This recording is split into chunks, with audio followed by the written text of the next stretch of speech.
Bem-vindo ao podcast Estrangeiros e Peregrinos. A mensagem de hoje será apresentada por Dennis Allen. Uma pessoa pode ser testemunha sem falar nada? As Escrituras não registram uma palavra sequer falada por Lázaro, irmão de Maria e Marta. Mas ele se tornou uma das maiores provas da veracidade das afirmações sobre Jesus, a mensagem de Jesus, especialmente a divindade de Jesus. Obras milagrosas serviam como provas da mensagem pregada, e por isso acompanharam as novas revelações divinas em vários momentos da história.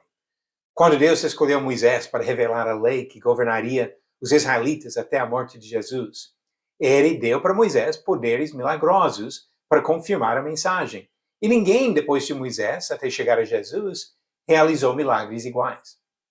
Quando Elias e Eliseu inauguraram o período das grandes profecias do Antigo Testamento, revelações vindas do Senhor, eles também realizaram milagres notáveis, até multiplicando alimentos e ressuscitando mortos.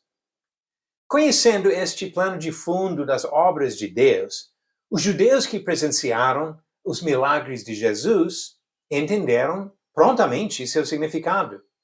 Ficaram admirados com seus milagres e concluíram corretamente que sinalizaram a apresentação de uma nova doutrina. Marcos capítulo 1, versículo 27. De todos os milagres que Jesus realizou, um dos mais importantes foi a ressurreição de Lázaro, o amigo da aldeia de Betânia, poucos quilômetros distantes de Jerusalém. No final do seu ministério, Jesus estava em Pereia, a região a leste do Rio Jordão, quando recebeu a notícia que este amigo estava doente. Quando Jesus chegou a Betânia, Lázaro já havia morrido e sido enterrado. O poder de Jesus para ressuscitar este homem impressionou todos os presentes naquele dia. Mas o impacto deste milagre, o testemunho da vida de Lázaro, foi muito além das pessoas em luto naquele dia em Betânia. Vamos pensar sobre a importância da ressurreição de Lázaro, irmão de Maria e Marta. A ressurreição de Lázaro desafiou as pessoas presentes a tomarem decisões sobre Jesus. Cada pessoa que encara as evidências sobre Jesus tem o direito de decidir como reagir. Ninguém é obrigado a aceitar as provas para crer em Cristo. Mas a decisão de aceitar ou rejeitar o Filho de Deus terá implicações eternas. Naquele dia em Betânia, muitos creram, enquanto outros foram correndo para falar com os inimigos de Jesus, diz João 11, 45 e 46. A ressurreição de Lázaro apresentou um enorme problema para os líderes religiosos. Em parte, por causa do seu conceito errado das implicações do reino de Cristo, como diz João 11, versículo 48. Em parte, por seu medo de perder poder sobre o povo judeu. E por estes motivos, estes líderes sabiam que a vida de Lázaro complicava sua causa. Para tentar suprimir esta evidência, eles decidiram tentar matar este amigo do Senhor. Diz em João capítulo 12, versículo 9 a 11, soube numerosa multidão dos judeus que Jesus estava ali, e lá foram não só por causa dele, mas também para verem Lázaro, a quem ele ressuscitara dentre os mortos. Mas os principais sacerdotes resolveram matar também Lázaro, porque muitos dos judeus, por causa dele, voltavam crendo em Jesus. A ressurreição de Lázaro contribuiu ao crescimento do Evangelho no livro de Atos. O progresso da causa de Cristo nos meses e anos depois da ressurreição de Lázaro é especialmente impressionante contra este plano de fundo de oposição dos religiosos. Apesar desta oposição, 3.000 pessoas foram convertidas a Jesus em um só dia, Atos 2:41. E o crescimento continuou por um bom tempo. Comentários em Atos 5:14 e 6:7 relatam isso, e uns 30 anos depois, o número de discípulos de Cristo em Jerusalém tinha chegado a dezenas de milhares, diz Atos 21, versículo 20.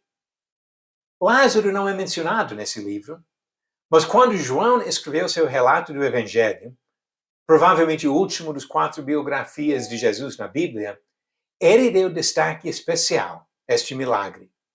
Tudo indica que as pessoas que ouviram o Evangelho em Jerusalém no início da igreja teriam acesso direto a esta importante prova que morava perto de Jerusalém. E ainda, a ressurreição de Lázaro serve como evidência importante para nós. Foi um dos sinais apresentados para servir como base da fé de todos os leitores da Bíblia. João 20, versículo 31 diz: Estes sinais, porém, foram registrados para que creais que Jesus é o Cristo, o Filho de Deus, e para que, crendo, tenhais vida em seu nome.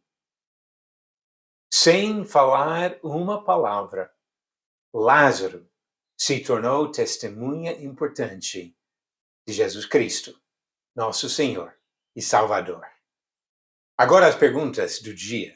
A pergunta de ontem: quando seriam tirados das argolas os cabos ou varas usados para carregar a Arca da Aliança? Alternativas: A. Somente depois de construir o templo. B. Em cada parada no deserto. C. Quando for carregar a arca em uma carroça. Ou D. Nunca seriam tirados. A resposta certa vem de Êxodo capítulo 25. Nunca seriam tirados. Como diz versículo 15, os cabos ficarão nas argolas da arca e não serão tirados dela. E a pergunta de hoje: Paulo fez defesa em Cesareia diante de qual rei? A. O faraó do Egito. B. O rei Agripa. C. O rei Arquelau. Ou D. O rei Filipe. A resposta vem amanhã, no final do episódio 480. Que Deus abençoe você, examinando as evidências que estabelecem e fortalecem a fé em Jesus Cristo. Lázaro é uma dessas evidências e tem muitas outras, nos apontando para Jesus Cristo como nosso Senhor e Salvador. Obrigado por nos acompanhar nessa jornada pelas Escrituras.